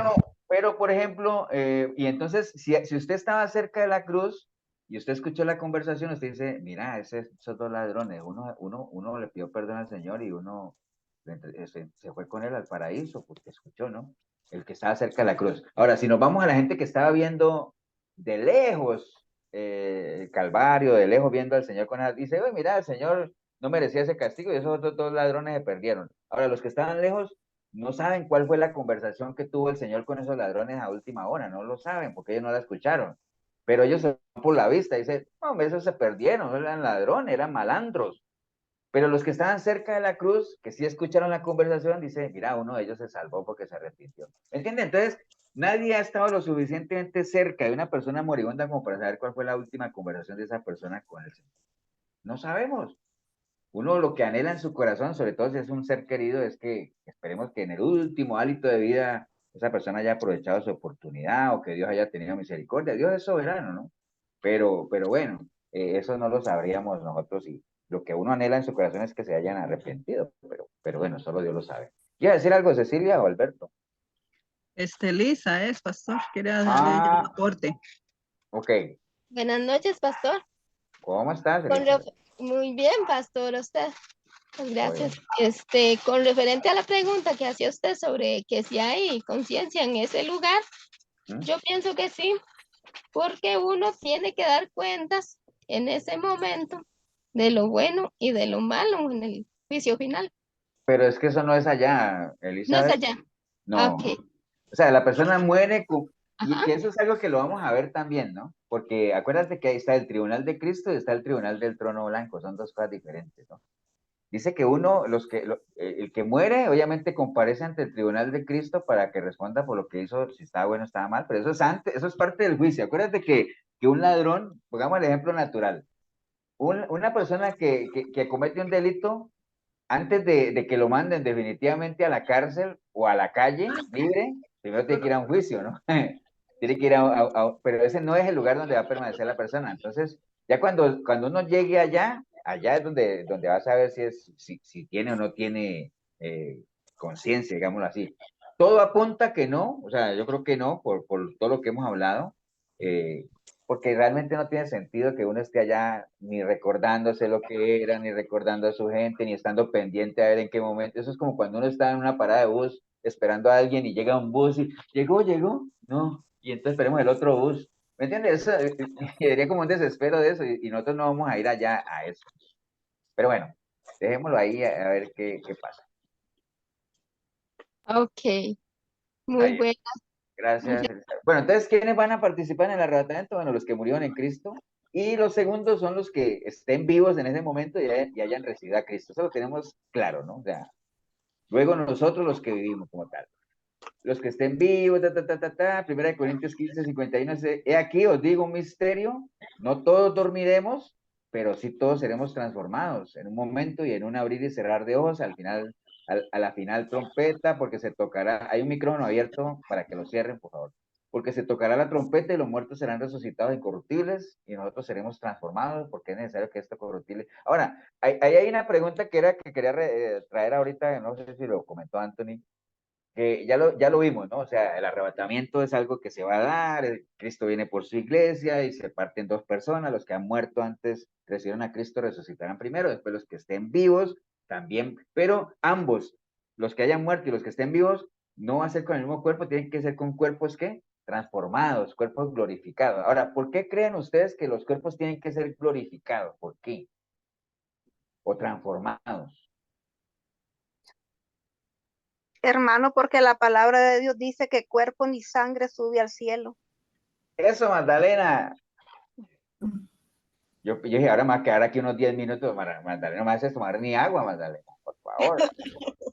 Entonces, sí, la palabra de Dios dice exactamente eso que dice 1 Corintios 15:50, dice que la carne y la sangre no pueden heredar el reino de Dios, ni la corrupción hereda la incorrupción. Entonces, esos cuerpos terrenales que nosotros hayamos tenido realmente no son aptos, no califican, digámoslo así, para heredar el reino de Dios. O sea, y entonces por eso tenemos que ser glorificados. Ahora, ¿cómo va a ser ese cuerpo? Bueno, nuestro Señor Jesucristo lo dijo que va a ser un cuerpo semejante a los ángeles, porque en la resurrección ni se casarán, mira lo que están hablando allá, ni se darán en casamiento, sino que serán como los ángeles del Dios en el cielo, ¿no? Hay algunas corrientes que dicen, es que en esto hay de todo, ¿eh? Que dice que cómo va a ser ese cuerpo, dice que va a ser un cuerpo, sí, glorificado, pero que uno va a seguir comiendo. Y dice, ¿y por qué? Porque Jesús cuando resucitó, recuerda que él decía, no me toquen todavía porque no he subido al Padre, pero él iba y comía pescado con los discípulos y todo. Pues, la gente dice que uno va a seguir comiendo y que yo no, bueno, yo ya no vale ni la pena botarle corriente a eso. Lo que sé es que va a ser un cuerpo glorificado, semejante a los ángeles como tal, un cuerpo sin pecado, sin maldad. Bueno, obviamente, 1 Juan 3:2 dice, amados, ahora somos hijos de Dios y aún no se ha manifestado lo que hemos de ser, pero sabemos que cuando Él se manifieste, seremos semejantes a Él, ¿no? Porque le veremos tal como Él es, ¿no? Entonces, ¿cómo va a ser ese cuerpo? Un cuerpo glorificado, un cuerpo transformado, sí. Pero en las bodas del Cordero no va a haber comida. Eso es lo que tú estás, bueno, las bodas del Cordero, acuérdate que las bodas del Cordero, todo lo que se menciona en el Apocalipsis son símbolos, ¿no? Son representaciones. O sea, cuando nos hablan del gran banquete de las bodas del Cordero, pues no se imagina uno allá los meseros pasando por las mesas, tomando los pedidos y la charola y todo. No, yo lo que me imagino es cuando él habla del banquete, de la boda del Cordero, era para que la gente entendiera que todo ese proceso es similar a lo que es una boda judía, ¿no? A lo que es un banquete, o sea, hay alguien que prepara una gran fiesta, cuando el Señor dice voy a ir a preparar morada, no creamos nosotros que uno va a llegar allá y dice, ay, ¿qué habitación me tocará? ¿Qué número? Mira, se me perdió, o uno allá dice, es que me perdí la llave, o cosas de esas que, ¿me entiende? Porque es que Dios tiene que usar lenguaje que nosotros entendamos. Por ejemplo, cuando Él nos dice, es que son calles de oro. Entonces dice, porque bueno, todos sabemos que es una calle y todos sabemos que es el oro. Entonces imaginémonos nosotros una calle de oro. O sea, es para que uno alcance como con esta mente tan limitada a imaginarse lo grandioso que es eso, ¿no? Entonces, Entonces es mejor que te vayas almorzadita, Mari. ay, bueno. Entonces, bueno, ya sabemos todo eso, ¿no? ¿Cómo hacer el cuerpo? Un cuerpo glorificado, un cuerpo apto para heredar el reino de Dios, ¿no? ¿Quiénes son las personas que no van a ser arrebatadas ni resucitadas? Bueno, obviamente, por un lado, así como los que van a ser arrebatados son los que murieron en Cristo y los que estén vivos, que hayan recibido a Cristo, ¿quiénes no van a ser arrebatados? Bueno, las personas que murieron y rechazaron a Jesús como Salvador, pues no, que no quisieron entregarle su vida a Él, no van a estar ahí en esa resurrección o cuando el Señor venga por su iglesia, porque no hacen parte de la iglesia, ¿no? Esas van a ser juzgadas en otro juicio, ¿no? Que es el famoso juicio del trono blanco, que más adelante lo vamos a ver, ¿no? Apocalipsis 20:11 dice, y vi un gran trono, bueno, ahí dice, y vi un gran trono blanco y el que estaba sentado en él, delante del cual huyeron la tierra y el cielo, y ningún lugar se encontró para ellos. Y vi a los muertos, grandes y pequeños, de pie ante Dios, y los libros fueron abiertos, ahí donde el famoso libro de la vida, ¿no? Y otro libro fue abierto, el cual es el libro de la vida, y fueron juzgados los muertos por las cosas que estaban escritas en los libros, según sus obras. Y el mar entregó los muertos que había en él, y la muerte y el Hades entregaron los muertos que había en ellos, y fueron juzgados cada uno según sus obras. Y la muerte y el Hades fueron lanzados al lago de fuego. Esta es la muerte segunda. Y el que no se halló escrito en el libro de la vida fue lanzado al lago de fuego, ¿no? Ahí es donde van a parar toda esa gente allá. ¿Quiénes más? Bueno, los que estén vivos, porque tampoco le hayan entregado su vida al Señor, tampoco van a caer ahí en todo ese proceso del rapto y del arrebatamiento, porque no hacen parte de la iglesia. Acuérdense que el que lo hace a uno ser parte de la iglesia de Cristo es el mismo Cristo, ¿no? O sea, no hay cristianismo sin Cristo, ¿no? Juan 3:18 dice que el que en él cree no es condenado, pero el que no cree ya ha sido condenado porque no ha creído en el nombre del unigénito Hijo de Dios. Y esta es la condenación, que la luz vino al mundo y los hombres amaron más las tinieblas que la luz porque sus obras eran malas, ¿no? Entonces, ¿cuáles no van a ser arrebatados ni resucitados? Los que murieron y no le entregaron su vida al Señor, esos van a seguir ahí durmiendo. ¿Hasta cuándo? Hasta el juicio del trono blanco, que es más adelante. Y las personas que estén vivas, que no hayan recibido al Señor, pues tampoco van a ser raptadas ni arrebatadas, ¿no? Esas personas van derechito para lo que nosotros conocemos como la tribulación. Aquí vuelve y se abre el abanico y dice, entonces, pastor, entonces nosotros vamos a ser arrebatados antes o después de la tribulación. Bueno, más adelante lo vamos a ver, que hay dos corrientes y la recomendación de nosotros siempre es, prepárese como si fuera a pasar la tribulación, y si no pasamos, somos raptados antes, pues sobrados, ¿no? Y si nos toca, pues lo más probable, de acuerdo a lo que vamos a ver, es que sí pasemos, ¿no? O sea, que sí nos toca. Mateo 24:21 dice, porque entonces habrá gran tribulación, la cual no ha habido desde el principio del mundo y hasta ahora ni la habrá. Entonces, el Señor habla de que va a haber un periodo de tribulación como tal, ¿no? O sea, eso lo tenemos claro. Ahora, ¿cuándo ocurrirá el rapto? Bueno, la Biblia lo deja clarito que solo Dios sabe cuándo va a ser, ¿no? O sea, la fecha no existe todavía. Sí hay algunas indicaciones y sobre todo, ¿ustedes en qué creen? ¿Cuál es la parte de la Biblia que se toma, casi que todo el mundo coincide en tomarla como el reloj de Dios? ¿Cuál es la parte? Apostasía. ¿Cuál? La apostasía. No, la apostasía es una señal, pero digamos que hay una parte en la Biblia que es la referencia casi que para todo mundo decir cómo se cuentan los tiempos y todo eso. ¿Cuál es? O sea, no sé si la saben. El templo. Esas son señales, ¿no? Estamos hablando del tiempo. Hermano.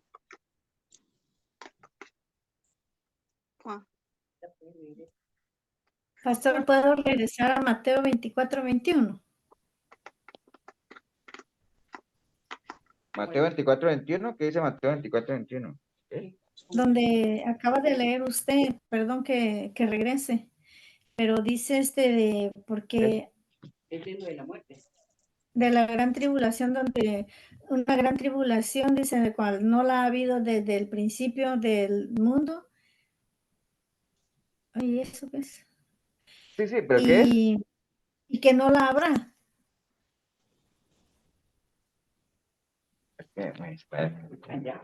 Es que no te escuché. Ok, donde dice porque habrá entonces gran tribulación, cual no la ha habido desde el principio del mundo hasta ahora, ni la habrá. ¿Qué pasa con eso? Ajá, esa es la pregunta, porque dice que no la habrá, que no va a haber o cómo. Bueno, no, lo que está diciendo ahí es que dice que en ese tiempo, o sea, lo que viene con todo esto del rapto y todo eso, dice que va a haber una gran tribulación, o sea, eso está escrito que la va a haber, la cual no ha habido antes, o sea, son tiempos tan complicados que por más persecución que hayamos visto en la época de los romanos y todo eso, lo que se viene no es ni comparado a eso, es algo que no lo ha habido desde el principio del mundo ni hasta ahora, ni después de eso va a haber un periodo tan duro como ese, ¿no? O sea, este periodo es particular y es único, o sea, va a ser un periodo particularmente duro, doloroso, que no lo ha habido antes, ni tampoco después lo va a haber, ¿no? Porque la gran tribulación es un periodo que dura X cantidad de años y ya después de eso viene el juicio, viene todo lo que falta y ya las bodas del Cordero y la Nueva Jerusalén, entonces, pero es un periodo único que hasta ahora no lo ha habido ni tampoco lo va a haber más adelante. Y ese es el que va a durar 3 años y medio.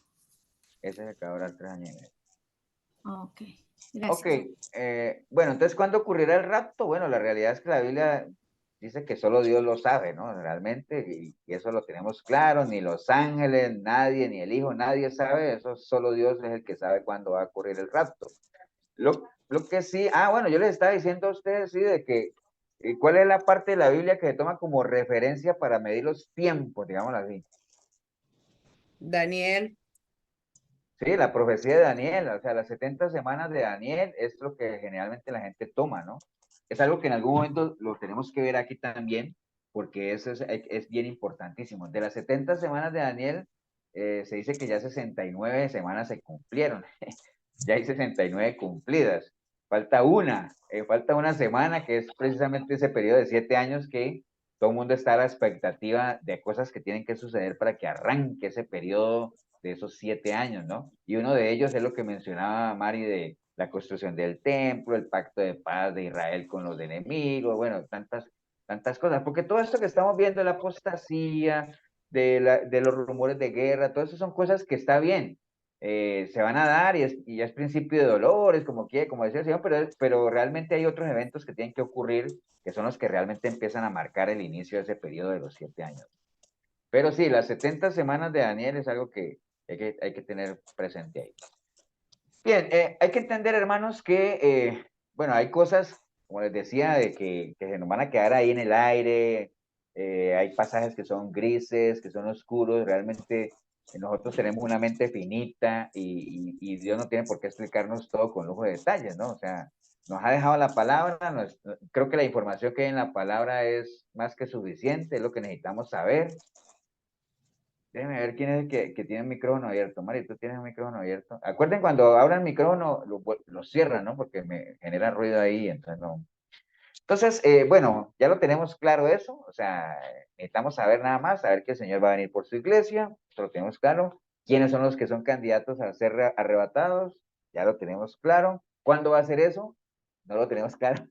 No sabemos exactamente cuándo va a ser eso. Entonces, es lo que nosotros necesitamos saber, ¿no? Ahora, el rapto es lo mismo que la segunda venida de Jesús. Eso es también otras corrientes. Hay gente que dice que es lo mismo, que eso va a suceder en el mismo momento. Hay gente que dice que no, que una cosa es el rapto y otra cosa es la segunda venida del Señor. ¿Qué saben ustedes de eso? Ya saben cuál es el rapto, ¿no? El Señor viene por su iglesia, Sí, ¿no? cuando Jesús venga y levanta su iglesia. Ajá. ¿Y la segunda venida del Señor, ustedes creen que es lo mismo? ¿O qué saben? ¿Qué han Yo leído? creo que sí. No, Creo que no. por el juicio, cuando él viene. Ok, vamos a ver qué dice, qué dice lo que está aquí. Entonces, bueno, la mayoría de la gente, obviamente sabemos que los dos son eventos proféticos, son eventos que van a suceder, son eventos que están rodeados de mucha simbología, todo eso lo tenemos claro, ¿cierto? Pero hay alguna, y como les decía, hay interpretaciones, la escatología y todo esto del Apocalipsis se presta para diferentes interpretaciones. Entonces usted puede, yo les decía la vez pasada, usted puede sentar 5 escatólogos a que te expliquen un tema y los 5 te dan su propia versión o su propia interpretación, ¿cierto? Entonces hay una variedad de interpretaciones y ocurre con lo que les decía ahorita, el rapto, que si la gente dice que la iglesia se va antes, que va después, que si esto del rapto es lo mismo que la segunda venida, sí o no. Entonces, lo que nos dice la palabra y que tal vez nos ayude a interpretar si son dos cosas, las dos cosas se van a dar, eso es un caso porque la Biblia lo habla. Ahora, lo que queremos ver aquí es si son dos cosas, si son iguales o son diferentes, ¿no? La Biblia lo que nos dice es que cuando el Señor venga por segunda vez, dice que todo ojo lo verá y todo el mundo verá cuando eso acontezca. Eso no va a ser un evento secreto, ¿no? O sea, Mateo 24:17 dice, porque así como el relámpago que sale del oriente se ve hasta el occidente, así será la venida del Hijo del Hombre. O sea, va a ser algo que todo el mundo lo va a ver con voz de trueno y todo ese asunto. Esa es la segunda venida del Señor. Pero el arrebatamiento sí es algo que va a ocurrir cuando uno menos lo piense, ¿no? Porque él dice que va a venir como ¿qué? Como Como ladrón en ladrón. la noche. ¿Me entiende? Va a venir como ladrón en la noche. Entonces, sí tienen esa gran diferencia, ¿no? El arrebatamiento, el rapto es algo que va a llegar cuando uno menos lo espere. Y ustedes, por eso es que dice, hay un versículo que dice que, bueno, eso que está aquí en Mateo 24:40, dice que estarán dos hombres en el campo, entonces uno será llevado y el otro será dejado. Dos mujeres estarán moliendo, entonces una será llevada y otra será dejada. Por lo tanto, manténganse despiertos porque no sabemos el día en que vendrá el Señor. Entonces, el arrebatamiento, el rapto es algo así, algo que no sabemos. ¿Me entienden? Pero la segunda venida del Señor sí es algo que todo ojo va a ver y va a ser como un estruendo y así va a ser la segunda venida. Entonces no va a ser algo secreto como tal. Entonces son dos eventos que no son iguales, se van a dar. Aquí la discusión que hay es si se van a dar casi que muy cercanos uno del otro. O sea, primero se da el rapto, que es así, y después acá, otra gente que dice que sí, no es lo mismo porque en el momento en que uno empiece a contar los 7 años, ya uno sabe que en el momento en que empieza a contar en 7 años ya viene el Señor, o sea, es la segunda venida porque es al final de la gran tribulación, que es la segunda venida de Él. Y los que dicen que el rapto se da antes de eso, pues entonces se va a ser antes. Los que dicen que el rapto se da después de la tribulación, entonces van a ser eventos muy, muy seguidos, pero no iguales, ¿no? Pero básicamente la gran diferencia entre los dos es que uno va a ser así repentino, que no sabemos en qué momento va a ocurrir, pero el otro sí va a ser que todo ojo va a ver, ¿no? Entonces no es lo mismo, eh, pueden darse uno muy cercano del otro, de los que creen que el rapto es después de la tribulación, pueden estar muy espaciados para los que creen que el rapto va antes de la tribulación. Estamos claros ahí, ¿no? De esa diferencia entre los dos. Pastor, una pregunta. Ajá. Bueno, no logro entender o no sé si está escrito qué va a pasar primero, pero digamos, en lo que logro entender, viene el arrebatamiento, Jesús se lleva a su iglesia, ¿verdad? Vienen los que se quedan, van a tener, bueno, van a sufrir y demás, pero van a tener posibilidad también de arrepentirse para esa segunda venida de Jesucristo. Bueno, eso lo vamos a ver ahora más adelante. El Bueno. tema ahí, Paula, partamos del hecho de que hagan de cuenta como que este marcador es digamos, es como la tribulación, ¿cierto? Toda. Aquí en la mitad está la tribulación, toda la tribulación, pero de la mitad en adelante es la gran tribulación, ¿cierto? Que es el periodo fuerte, feo, digámoslo así, ¿no? Hay gente que dice, aquí donde empieza todo, que aquí la iglesia va a ser raptada, ¿no? Que no va a pasar por nada de esto, ni por la gran tribulación ni nada de eso. Y al final de acá de la tribulación, aquí viene la venida del Señor, que es el día de la ira de Dios, digamos. ¿Cierto? Sí, ya la iglesia no está. Ahora, hay otros que dicen que no, que la iglesia sí va a pasar la gran tribulación y que entonces aquí se van a dar los dos eventos. Primero se da el rapto de la iglesia, es quitada, digamos, después de haber pasado por todo esto. Viene la ira de Dios y entonces viene la segunda venida del Señor que aparecerá. Entonces, independiente, los dos eventos son separados, pero algunos dicen que aquí se van a dar los dos y otros dicen que no, que aquí se va a dar uno y aquí se va a dar otro. ¿Entiendes? Pero sí, la pregunta que dice Paula es cierto. O sea, la gente que llegue el momento de la tribulación y todo eso, que no le haya entregado su vida al Señor, ¿qué va a pasar? ¿Tienen chance de salvarse todavía? Bueno, ahorita lo vamos a ver. También hay dos posiciones, ¿no? Como todo. Hay gente que dice que no, que ya llegó, en el momento en que ya comience todo eso, ya la puerta se cerró, ya no hay chance de nada, pero vamos a ver ahorita cuando se habla de los dos test, porque esa sería otra importante, decir, pastor, ¿y quién le va a predicar a esa gente si ya la iglesia se fue? Pues, si dicen que lo que la iglesia se fue, ¿quién le va a predicar? Y ¿Me que no va a entiendes? haber palabra. Porque no va a haber palabra, pero la Biblia habla de que van a haber dos testigos, que ellos son los que se van a encargar de profetizar, digámoslo, en el tiempo de la gran tribulación, ¿no? Ahorita Perdón, pastor, pero digamos, y es que si uno asume que va a quedar la iglesia en la tribulación, cabe la posibilidad que entre desespero los creyentes pierdan la fe también, entonces se pierden. Es que de hecho, entre los que creemos que que la iglesia va a pasar la gran tribulación, es que es ese periodo, digámoslo, en el cual ya uno tiene que estar lo suficientemente firme para mantenerse. Y por eso se dice, pero el que se mantenga hasta el final, ese será salvo, ¿no? ¿Hasta el final de qué? Hasta el final de ese periodo, digámoslo así, ¿no?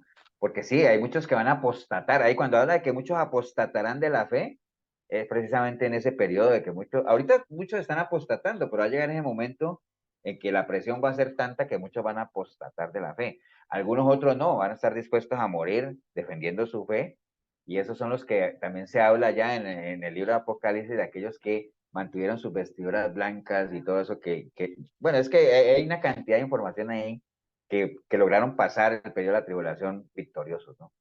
Pero bueno, vamos a ver si le llegamos allá. ¿Me acuerdas cuando lleguemos por ahí? A ver. Entonces, bueno, obviamente partamos de eso, el rapto, el arrebatamiento y la segunda venida del Señor no es lo mismo. Puede ser que ocurran espaciados, para aquellos que dicen que la iglesia no. Puede ser que ocurran muy seguidos, pero el orden, ¿cuál sería? Primero se da el arrebatamiento, ya la iglesia no está, viene la ira de Dios y viene la segunda venida del Señor, que viene con voz de trueno y con voz de mando a establecer su reino. Ok, bueno, entonces ambas cosas van a suceder, eso lo tenemos bien claro, ¿no? Ahora, ¿qué es la gran tribulación? O sea, creo que bueno, no sé si alcancemos a hacer todo, no vamos a alcanzar a hacer todo. Pero la tribulación, acuérdense, la tribulación es ese periodo de 7 años que está escrito, que está profetizado, sobre todo en el libro de Daniel, en capítulo 9, léanse el 9, 24, 27, ahí está la profecía de las 70 semanas, busquen en internet qué significa eso de la semana, y ustedes se van a dar cuenta que eso son unas cuentas, pero muy exactas, de cuántos son que se divide entre 69 semanas y las 70, y estas 69 se dividen en 49. Bueno, es una cantidad de cuentas que al final todo termina cuando el Mesías, digamos, cuando matan al Mesías, digámoslo así, o cuando el Señor muere. Ahí se cumplen las 69 semanas. ¿Y cuando empieza las 70? Hay que esperar. Digamos, como que el punto de inicio es cuando se construye el templo y el pacto de paz, sobre todo, es una señal tremenda. Entonces, la duración de la tribulación son 7 años, determinado por esa profecía. La gran tribulación como tal es, dentro de ese periodo de tribulación, los últimos 3 años y medio, es ese periodo, digámoslo, donde, acuérdense que en los primeros 3 años y medio aparece la figura del anticristo y todo ese asunto, pero todo muy bonito, que la paz y que yo no sé qué, y se sienta en el trono, bueno, todo lo que ya sabemos, ¿no? Pero en los últimos 3 años y medio, pela el cobre, como dicen por ahí, y ahí donde se ve la cosa fea, ¿no? Se intensifica la persecución y todo ese asunto, ¿no? O sea, todo eso hace parte de la tribulación, pero la gran tribulación son los últimos 3 años y medio, que son los duros, donde realmente se ve la persecución a la iglesia como tal, ¿no? Básicamente. Bueno, ¿qué más?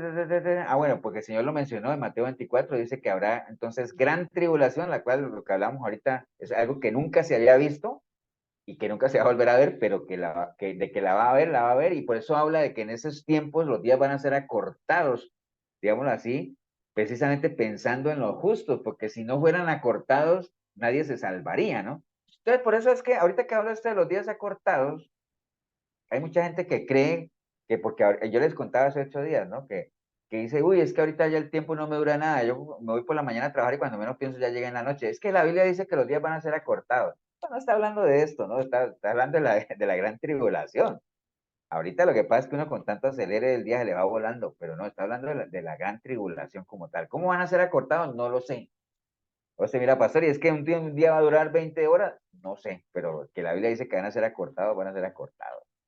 Entonces el Señor lo declara ahí. Mateo 24-29 también dice, inmediatamente después de la tribulación de aquellos días, entonces aparecerá la señal del Hijo del Hombre en el cielo, y entonces lamentarán todas las tribus de la tierra y verán al Hijo del Hombre viniendo sobre la... Mire que esta ya después de la tribulación, esa es la segunda venida del Señor, o sea, ¿me entiendes? O sea, ya cuando Él venga, ya y todo el mundo lo va a ver y lo verán en las nubes con poder y Jesús define, el Señor define la gran tribulación como un periodo bastante complejo como tal, ¿no?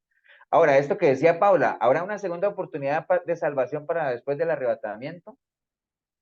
Por ejemplo, esto es obviamente asumiendo que la iglesia es arrebatada y después empieza el periodo de tribulación, ¿no? Porque acuerden que hay dos posiciones. Y por cierto, la gran mayoría de la literatura o el material que usted pueda encontrar sobre esto, la gran mayoría se inclinan hacia esa enseñanza de que la iglesia no va a pasar la tribulación, ¿no? Porque se apoyan en aquello de que no hemos sido llamados a la ira del Señor, de que el Señor cuando en la época de Noé, Él salvaguardó su pueblo, sus justos del sufrimiento, que en Sodoma y Gomorra Él sacó a Lot y lo guardó y todo ese asunto. Entonces que igual, que así como un esposo con la esposa, ¿cómo va uno a someter a su esposa sabiendo que va a haber a la que uno ama a un periodo de sufrimiento? Entonces, hay tantas cosas de las que se apoyan, pero también hay otros versículos que dicen que efectivamente sí uno debería pasar la tribulación. Pero digamos que pensemos en esa gente que cuando llegue el periodo de la tribulación y la gran tribulación, que no le hayan entregado su vida al Señor, ¿tendrán oportunidad de salvarse todavía? ¿Qué pasará con ellos? Bueno, lo que les puedo decir ahí es que hay algunos intérpretes de la Biblia, algunos estudiosos, que dicen que no va a haber chance ya de salvación después de que la iglesia haya sido arrebatada y que ya, porque, digamos, no hay pasajes, según ellos, en la Biblia que insinúen que ya todavía hay chance, ¿no? O sea, y que realmente uno está, digamos como que la prédica del evangelio se centra mucho en busca al Señor ahorita, que puede ser allá, búscalo ahora, porque entonces perdería como mucho sentido ese mensaje, ¿no? Y porque si la gente va a tener oportunidad de todas formas, pero bueno, eso es lo que dicen un grupo, digámoslo ahí, ¿no? Pero entonces también la palabra habla de que en ese periodo de la tribulación el anticristo va a engañar no solamente a los que se pierden, ¿no?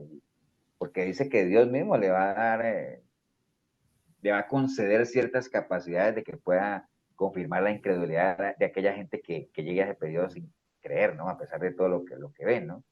Entonces, sí, hay una corriente que dice que no hay chance, hay otra corriente que dice que sí, y yo creo que sí en el sentido de que, y voy a leer lo que está aquí en Apocalipsis 11, cuando se habla de los dos testigos.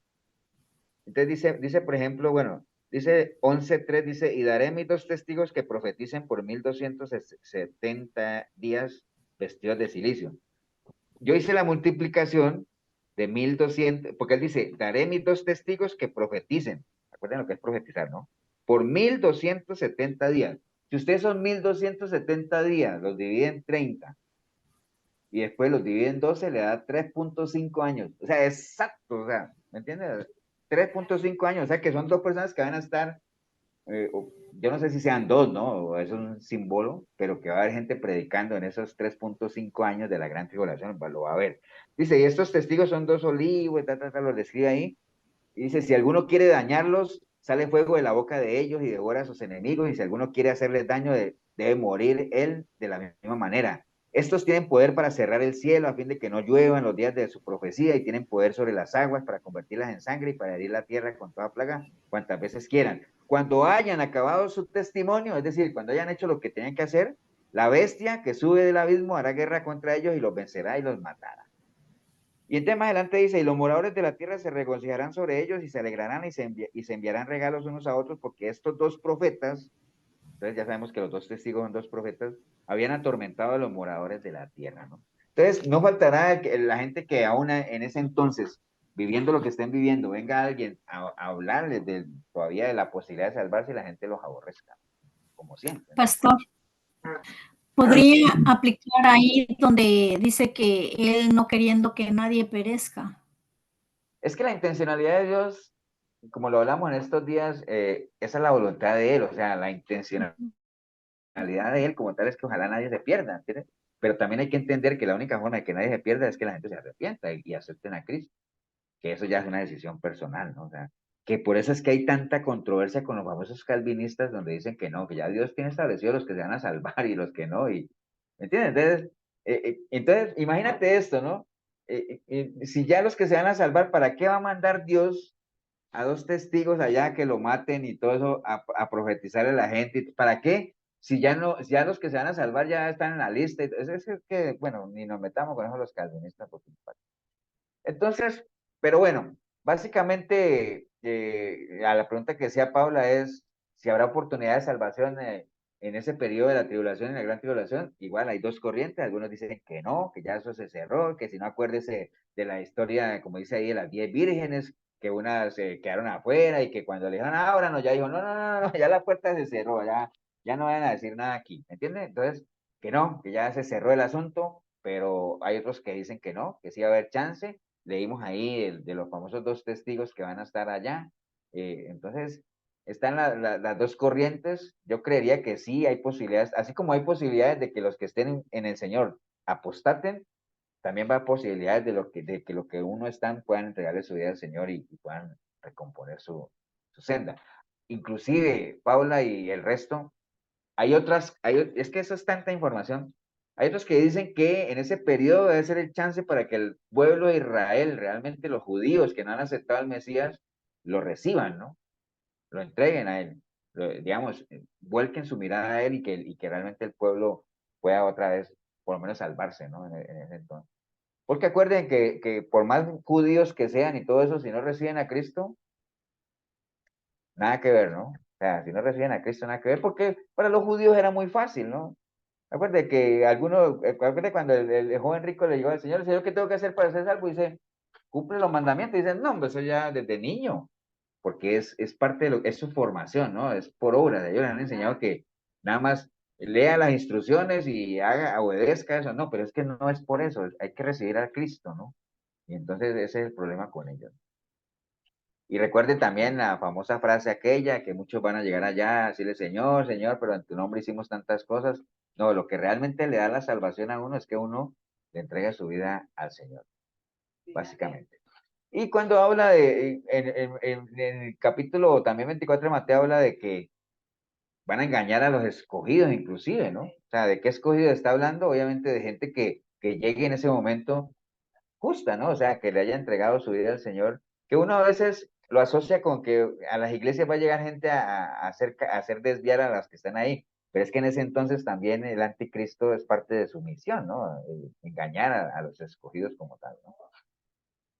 Ok, bueno, este pasaje de Joel que está aquí, que es importante meditar un poquito en él, dice, el sol se convertirá en tinieblas y la luna en sangre, antes que venga el día grande y espantoso. Mire cómo menciona en Joel el día del Señor, ¿no? El día grande y espantoso de Jehová, ¿no? Que es el día de la ira de Dios, ¿no? Y todo aquel que invocar el nombre de Jehová será salvo.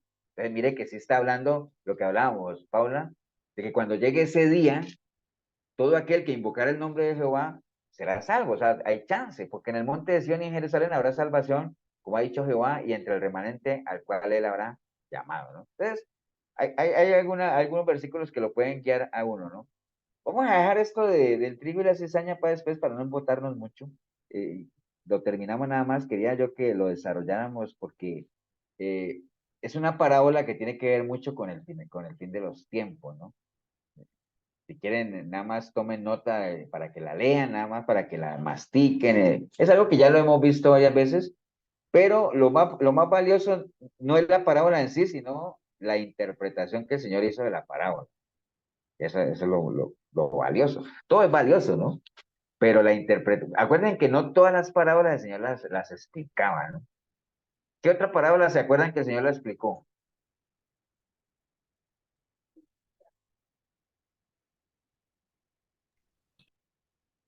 ¿Qué preguntó? Perdón, no escuché. O sea, la parábola del trigo y la cizaña el Señor la dijo y después la explicó, ¿no? No todas las parábolas el Señor las explicaba, pero cuando una parábola tenía algo verdaderamente relevante y que para asegurarse que la gente entendiera, él volvía y la explicaba. Hay otra parábola que él la volvió a explicar también. No sé si se acuerdan cuál fue. ¿La de la La del higuera, pastor? sembrador. ¿Cuál? La del sembrador. La parábola del sembrador. ¿Se acuerdan que él dijo la parábola y después les dijo, bueno, se la voy a explicar, vea? El que fue sembrado en el camino, el que fue sembrado, entonces la volví a explicar, ¿no? Por la importancia que tenía. Entonces, léanse en eso, Mateo 10, 13, 24, 30, la parábola del trigo y la cizaña, léanse en la explicación que el Señor da de la parábola y para que la próxima vez el otro martes que nos veamos, empecemos con esa parte, nada más terminemos eso y seguimos con los temas. Ah, bueno, espere un momentito, compartir la pantalla otra vez. Dejemos esto del trigo y la cizaña para después, ¿no? O sea, básicamente es mucho lo que tenemos que ver. Pero sí quería volver a retomar nada más para que contestemos entre todos otra vez estas preguntas con las que empezamos. ¿Hay alguna diferencia entre el rapto y el arrebatamiento? No, Sí. pastor. Es lo Ah, sí. mismo, ¿no? No, no, son iguales, ¿no? Lo que son diferentes es el rapto y el arrebatamiento no es lo mismo que la segunda venida, esos sí son diferentes, pero el rapto es lo mismo que el arrebatamiento. Trigo y la cizaña no lo vimos. ¿Cuántas veces aparece en la Biblia la palabra arrebatamiento? Ninguna. Una. Ninguna. Una.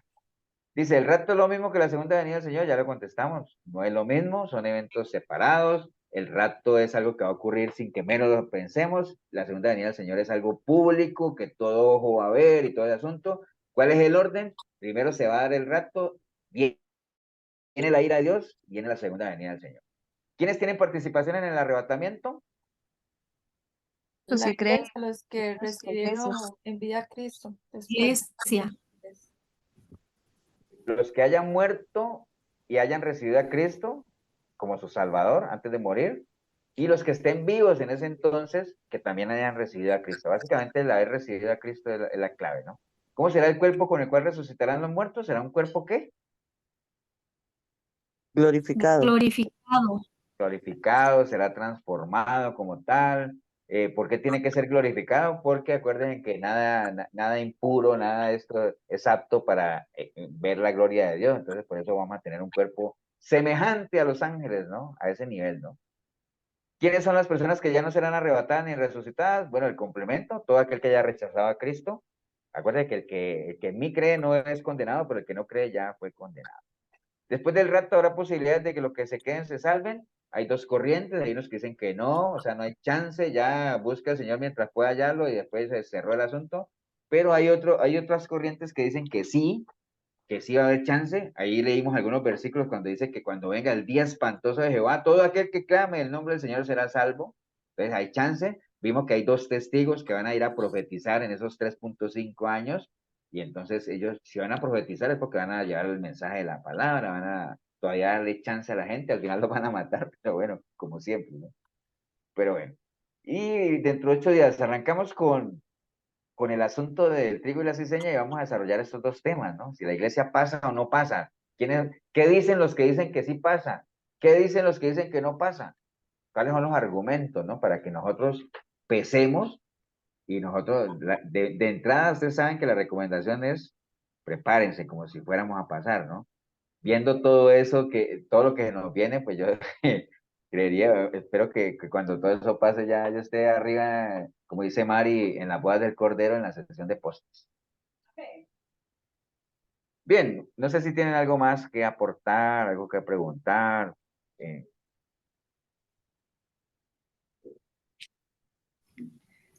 No más que la próxima semana yo voy a oír la prédica el día miércoles porque tenemos Thanksgiving en la iglesia donde yo participo el martes. Está bien, yo te mando los dos testigos. Gracias. ¿Alguien más? No. Sí. Nada más, vea, dedíquele un tiempito al Apocalipsis, lea el capítulo 1, vaya leyendo, vuelva a leer las iglesias, vaya leyendo, aunque no entienda, ¿no? Lean el capítulo 4 en adelante, que sí, que la visión de Juan y que yo vi una persona y que tenía 7 cuernos y que los cuernos eran como 7 estrellas y que la estrella salía un humo. Bueno, una cantidad de cosas que uno dice, uy, que todo eso.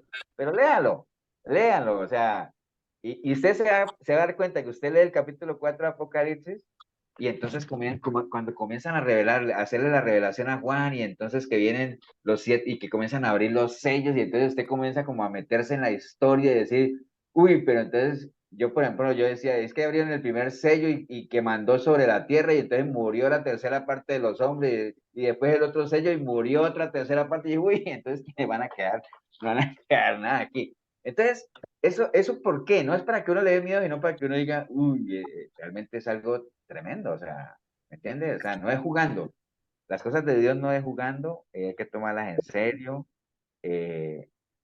La venida del Señor se acerca cada vez más rápido, probablemente no tan rápido como para decir que sí, que lo vamos a ver en las nubes, no sé, o sea, no sabemos, pero preparémonos nada más para que en el momento en que nos llame a su presencia, nosotros podamos presentarnos al tribunal de Cristo, no para ver si somos salvos o no, sino para que nos presentemos con nuestras credenciales, decirle todo lo que alcanzamos a hacer para Él, ¿no? Porque eso es algo que tenemos que ver también. El tribunal de Cristo no es para los pecadores, ¿no?